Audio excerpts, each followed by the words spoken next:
할렐루야. 주님의 은혜가 오늘도 여러분 삶 가운데 가득하시기를 주의 이름으로 축원을 드립니다. 자, 1차 선교 여행, 지금 중간에 1차 선교 여행을 마치고 난 다음에 소강 상태가 아니고요, 1차 선교 여행, 워낙에 중요한 내용으로 오직 믿음으로 구원을 얻는다라는 복음을 유대인 율법주의자들이 포진되어 있는 동네마다 가서 전했고, 그리고 유대인들 물론이거니와 이방인들도 아직 잘 정리가 되지 않는, 왜냐하면 다른 의견들을 자꾸 제시를 해서 믿음으로 구원 얻는다라는 것에 자꾸 율법도 지켜야 된다라는 이런 이 처음이기 때문에 그렇습니다. 그러니까 이게 정리가 필요한 상황, 이걸 정리를 해야 되니까 예루살렘에서 사도들이 모였습니다. 그 사도들이 모여서 첫 번째 베드로가 하나님이 나를 시켜서 유대의 사도인 내가 이방인들에게 가서 그들에게 복음을 전했고, 내가 분명히 이방인의 문제, 또 더러운 것의 문제, 또 구별되는 것의 문제들을 내 의견으로는 제시했으나 하나님은 하나님의 뜻이 그것이 아닌 이방인들을 구원하시기 위한 분명한 계획이 이루어지도록 하기 위하여 나를 보냈다라는 베드로의 큰 변론, 그 뒤에 이제 이어지는 이야기입니다. 그러니까 여기 지금 기라성 같은 사도들이 다 모인 거 아니겠습니까? 베드로와 함께 그 12사도, 베드로, 그 다음에 바울, 바나바, 오늘 12절에 이야기하는 것은 그런 논쟁과 논란을 정리하는데 중재자로 또 누가 나서고 있느냐 하면 야고보 사도가 나서고 있습니다. 이 야고보 사도는 적어도 3명이 성경에 소개가 됩니다. 첫 번째 누구냐? 헤롯이 죽인 야고보요. 그 야고보. 왜냐하면 이 야고보라는 이름이 누구의 아들이냐? 이게 바로 이제 구분이 될 수 있는 근거이기도 하고, 여기 지금 12절의 말씀으로 이 논쟁과 이 문제를 정리하는 중재자로 나서고 있는 이는 예수님의 형제 야고보입니다. 그 초대교회에 상당히 중요한 역할을 했던 사도입니다. 이 예수님의 형제인 야고보 사도는 처음에 예수님 살아계실 때에는 예수님을 인정을 하지 않았어요. 그런데 예수님 부활하시고 그 부활이 명확한 사실이고 증거인 것을 받아들이면서 아주 훅 들어왔죠. 그러면서 아주 누구보다도 훌륭한 사도로 낙타 무릎이라고까지 일컬어지고 있죠. 얼마나 기도를 많이 하셨는지 그 무릎이 낙타 무릎이라 불릴 정도로 무릎 꿇고 기도하며 그 기도의 사도로 또 알려져 있고, 야고보서로 또 알려져 있고요. 뭐 하여튼 중요한 역할을 감당했던 초대교회의 지도자 야고보 사도, 이렇게 지금 대표적으로 그 증거들을 드러내면서 이방인들의 구원은 오직 믿음으로 구원을 얻는 것이다 라는 사실을 정확하게 정리를 하고 있습니다. 그래서 여러 가지 논란이 있고 여러 가지 시끄러운 부분도 있습니다만, 여러분, 이방인들의 구원의 근거는 지금 여기서 회의를 모인 것은 무엇이 진짜 하나님 뜻인지를 확인하려고 모인 거지, 여기서 협의되고 합의된 걸로 정하자 이게 아니에요. 사람들이 협의해가지고선 구원을 정하는 것은 아닙니다.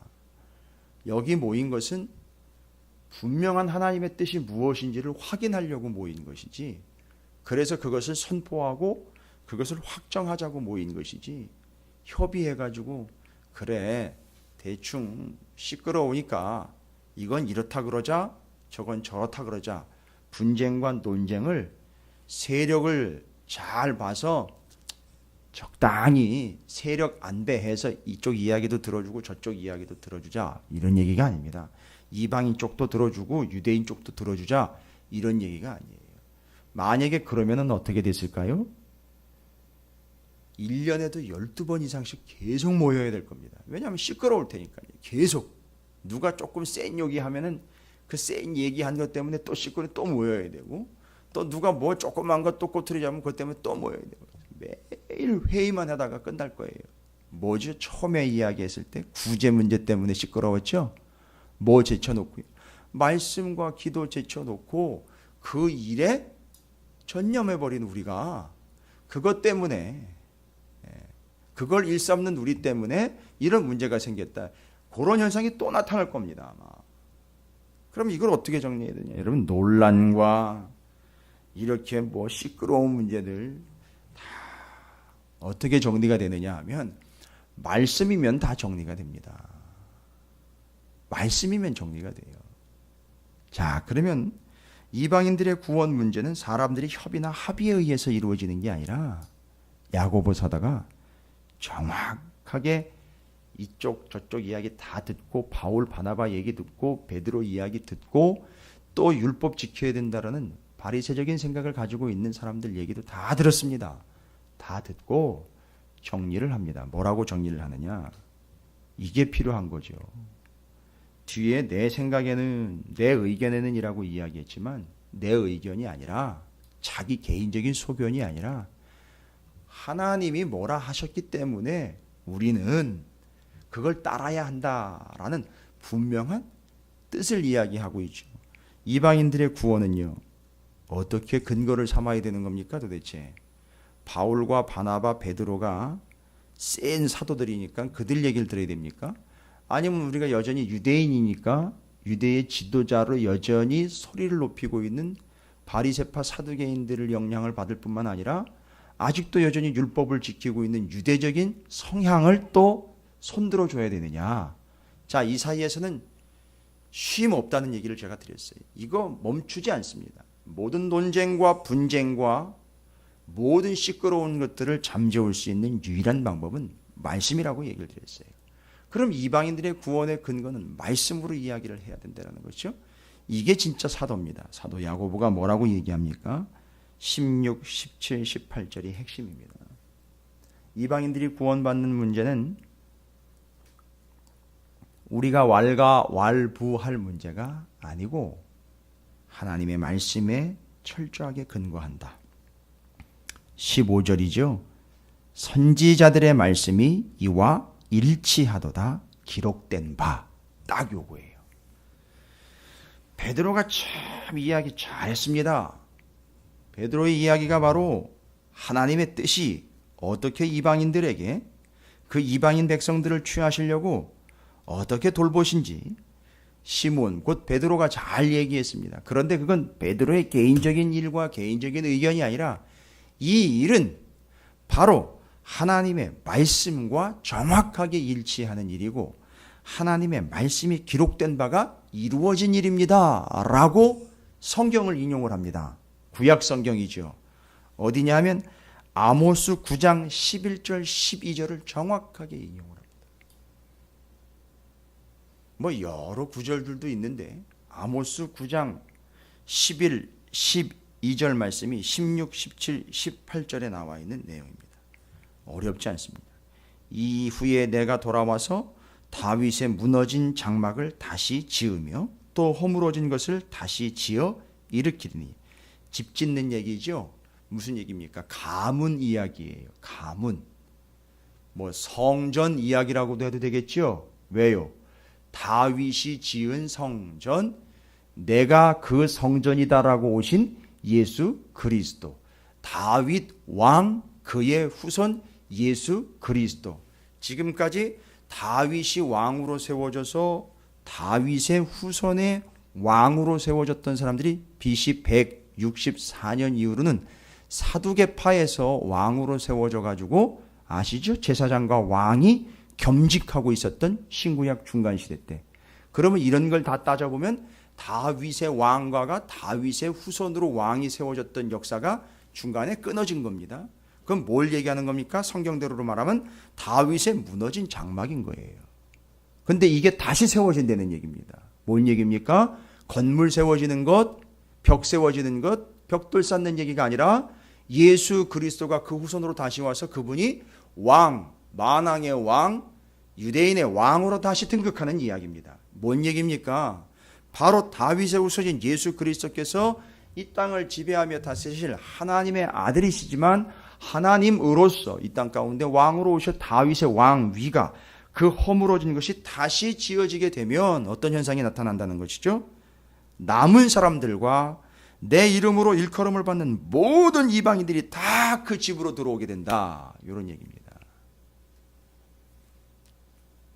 이거를 그렇게 해석을 한 겁니다. 아모스서 9장 11절 12절을 기가 막힌 수준으로 정확하게 해석을 한 거예요.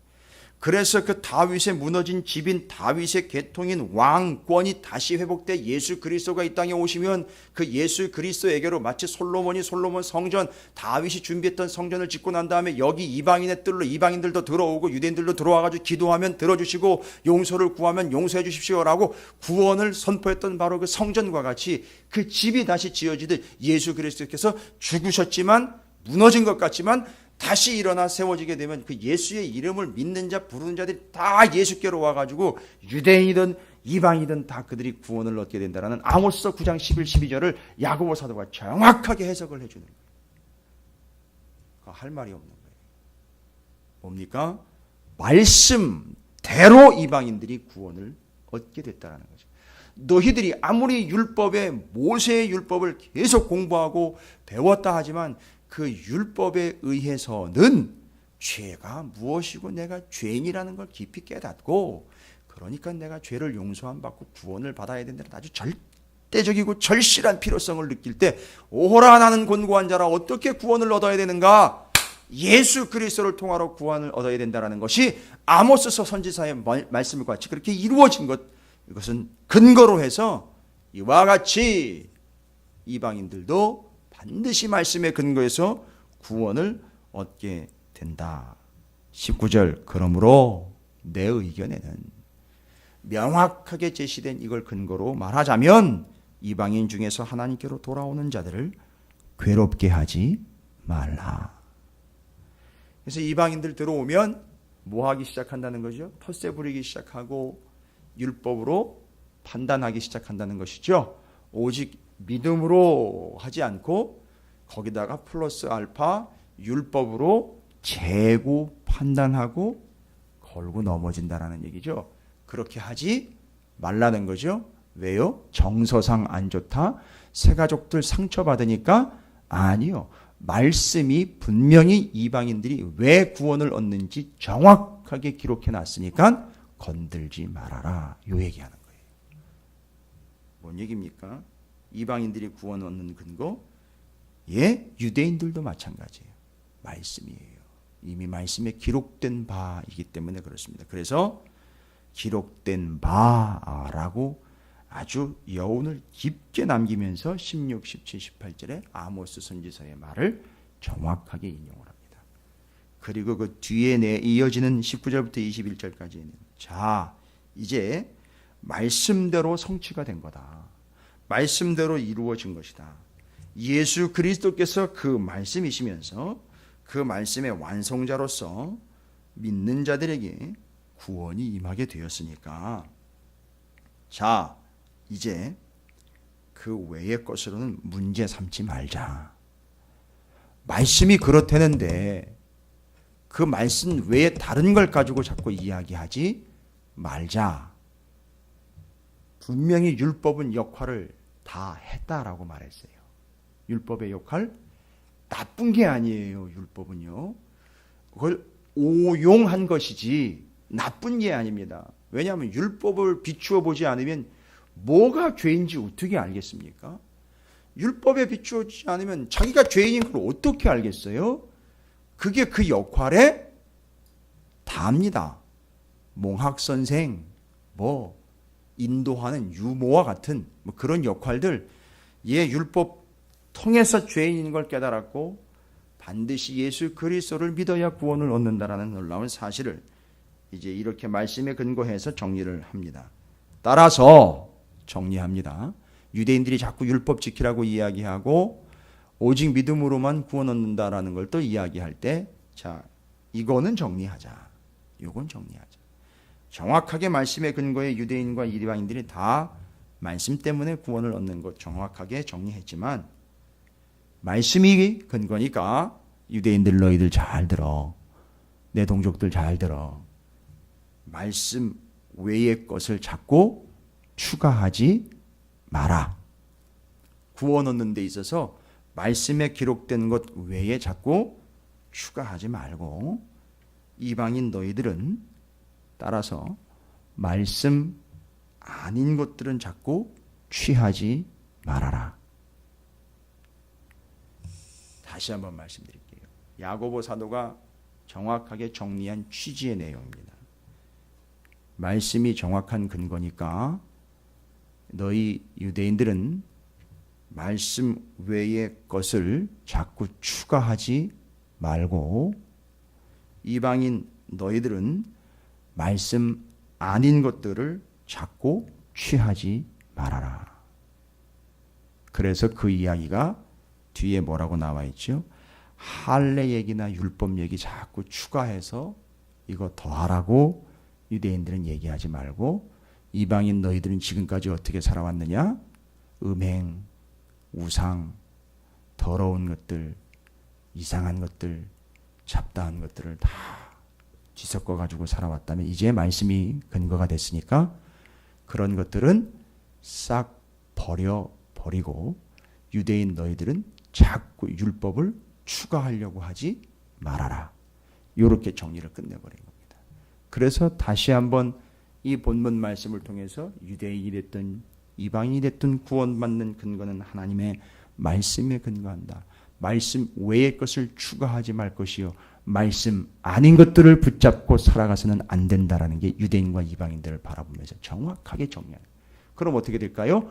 구원받은 자의 삶은요 말씀 외의 것을 추가하여 살아간다거나 말씀이 아닌 것들을 여전히 붙잡고 살아가는 것은 구원받은 자의 삶이 아니다. 따라서 거기서 뭐가 나오는 것이죠? 행위가 열매로 나온다는 거예요. 행위가 근거가 아니라 행위가 그 열매로 나온다는 겁니다. 그래서 다시 한번 주일날 말씀이지만 여기서도 변함없이 다시 한번 제가 확인합니다. 맞습니다. 하나님의 말씀은 예외 없이 바로 곧 반드시 이루어진다라는 걸 잊지 마시기 바라겠습니다. 이 말씀이 근거가 된 거예요. 어느 누구도 이 사실은 거부할 수 없습니다. 이방인의 구원도 유대인의 구원도 말씀대로 이루어진 겁니다. 그래서 말씀은 예외 없이 유대인이든 이방인이든 곧 반드시 이루어진다라는 사실. 우리도 그렇게 구원을 얻었으니 그 말씀 외의 것 자꾸 추가하지 말 것이요. 말씀 아닌 것들로 여전히 뒤섞어 가지고 예전과 같이 세상과 같이 뒤섞여서 뒤죽박죽 만들지 말아라. 따라서 추가하지 말아라. 뒤섞지 말아라. 버려버려라. 더하지 말아라. 오직 말씀, 오직 믿음으로 구원을 얻는다. 그러나 그 오직 말씀과 믿음으로 구원 얻은 자의 삶은 그 삶에서 행위의 열매가 나타나게 되어 있다. 그리고 더 나아간다면 그것을 세상에 더하려고 그러고 여전히 버리지 않고 있는 사람들에게 보여지게 될 것이요. 그건 바로 예수가 드러나는 삶이며 그걸 보고 예수께로 돌아오는 자들이 있게 되면 그게 진정한 전도다라는 걸 이야기하고 있는 겁니다. 어쨌든 오늘 명확하게 야고보 사도가 맞습니다. 예수님의 형제의 명성에 걸맞게 정확하게 정리합니다. 오직 말씀에 근거하여 은혜로 믿음으로 구원을 얻는 이 문제 말씀이 이루어졌다. 선포하고 끝내버립니다.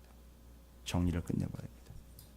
그리고 뒤에 보시면 이방인 신자들에게 보내는 편지다라고 해서 여기서 결정된 내용들이 사도들을 통해서 이방인들에게 전파가 됩니다.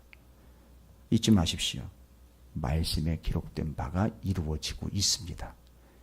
그 이전 얘기가 아니라 오늘도 우리는 그 말씀대로 이루어지는 삶을 살아가고 있고 그걸 누리고 있는 겁니다. 따라서 우리가 붙잡아야 될 것은 그 말씀을 붙잡고 오직 믿음, 그 믿음으로 살아가는 복된 한 날이 되시기를 주님의 이름으로 축원을 드립니다.